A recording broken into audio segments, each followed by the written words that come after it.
Okay, so this is going to be my presentation or video presentation on how I built the bottle rocket. Okay, so I need for this project to be able to build and design a bottle rocket with a very aerodynamic feel, and will be able to launch extremely far, and possibly, maybe, even get into the creek.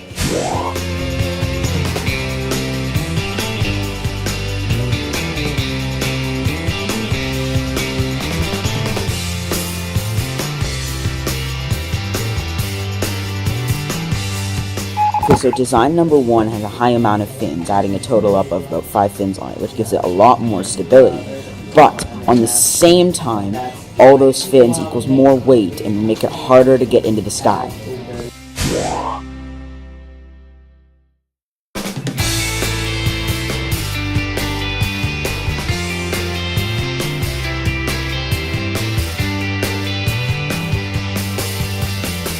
Design number 2 will be very easy to produce because it does not have a lot of things to add to it. It will be very easy to cut out, but at the same time that nose cone is very loose and not functional at all, and would probably break off as soon as it's launched.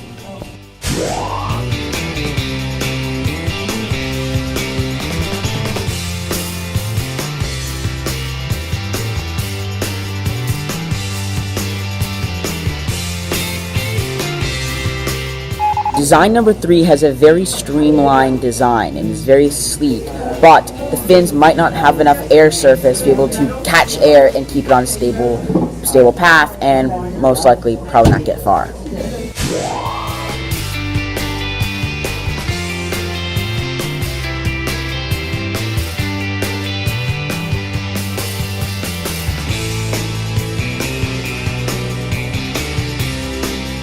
Design number 4's fins are big enough and definitely able to catch the wind and keep it on straight course. The unfortunate thing I'm thinking is they would be too big and end up pulling it too far off course.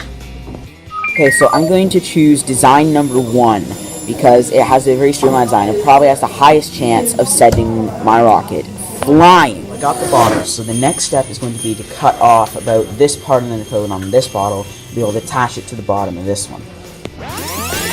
Okay, so we've cut the top off the first bottle, and now the next step is going to need to use a very strong kind of tape and tape it to the bottom of this one. Voila! Using tuck tape, we've attached the top of it in a very secure fashion. Now we're just going to need to add the fins. We got this kind of foamy material that we're going to be using to create the fins for the rocket. So it's now going to need to cut out my fin designs and we can attach them to the rocket. Fin number 1 completed. Now our next step is just going to transfer this thing over 3 times onto here to get the 3 fins we need. Okay, so we've got all 5 fins cut out. The 2 tiny little ones that are going to attach to the very top of the bottle, and then the 3 giant ones that are going to go attached around the bottom.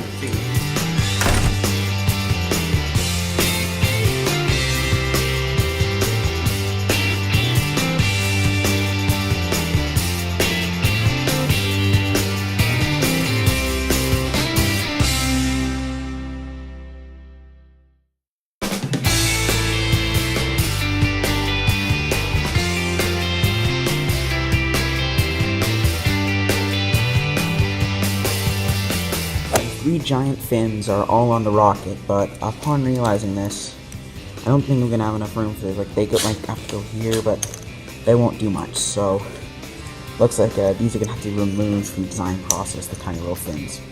Okay, now that the rocket itself is actually built and all the fins are on it, now it's going to add one last little step, aesthetics. We're going to go back and actually paint over this and give it a nice cool looking paint job. Voila, the first coat of paint is on the rocket. It's pure white.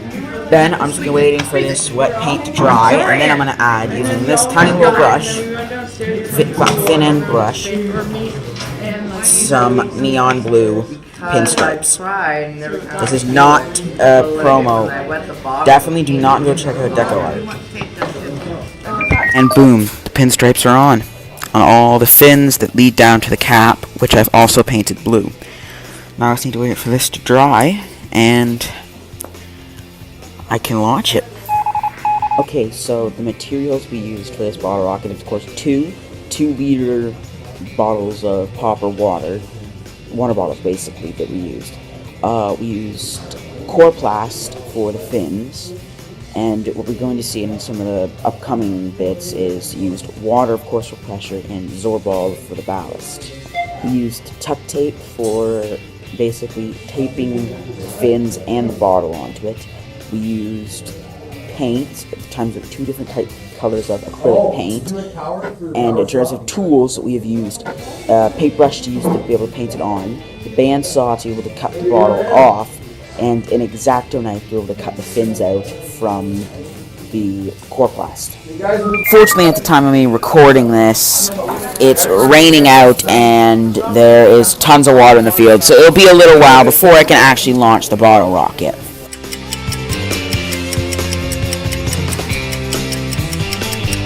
Okay, so for trial launch number 1 of the rocket, I have 250 milliliters of water and about 100 grams of Zorball. Now I can play with this number for the rocket launches and see if I can do anything better, but that's my launch for launch number 1. Oh, here we go. Stand behind him so you can see where it goes. Ready? Yeah! Leaking?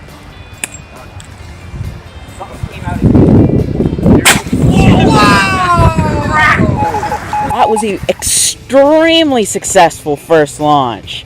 I mean, that was amazing. I ended up with 3 band-aids. I cut my fingers when the rocket took off on the fins.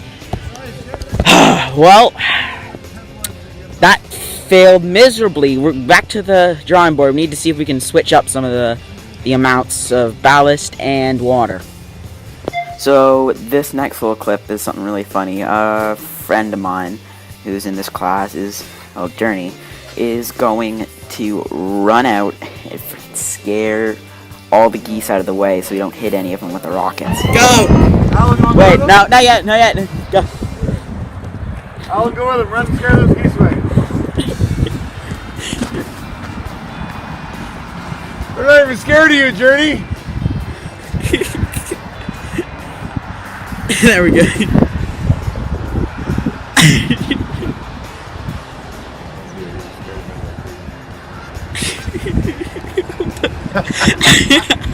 Keep going! Oh, look at Alan. Thinks he's shooting him.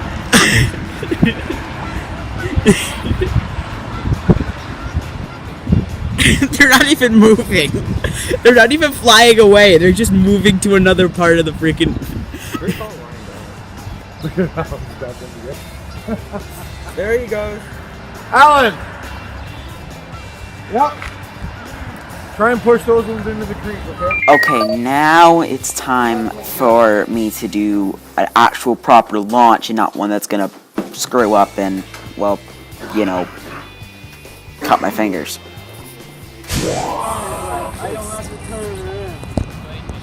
That's all depending how your fins are and everything. That one's in the creek. All of them are gonna make it in the creek. That's all. Now that we finally got it. Oh! Whoa! Holy crap, that did not go well at all. The fin caught the fence and tore it clean off. What the heck? Okay, well, guess we're going with the first launch. That one was a lot better. So both launches, I had 100 grams of Zorball in the front of it for ballast, and 250 milliliters of water for the propulsion. My total evaluation is, I think the rocket turned out exactly how I wanted it to turn out, with a sleek, kind of large fin, almost space shuttle looking design. I think it would have gone really, really far if it hadn't have clipped the fence or taken off from my hands since it's a launcher, but guess what, we won't know.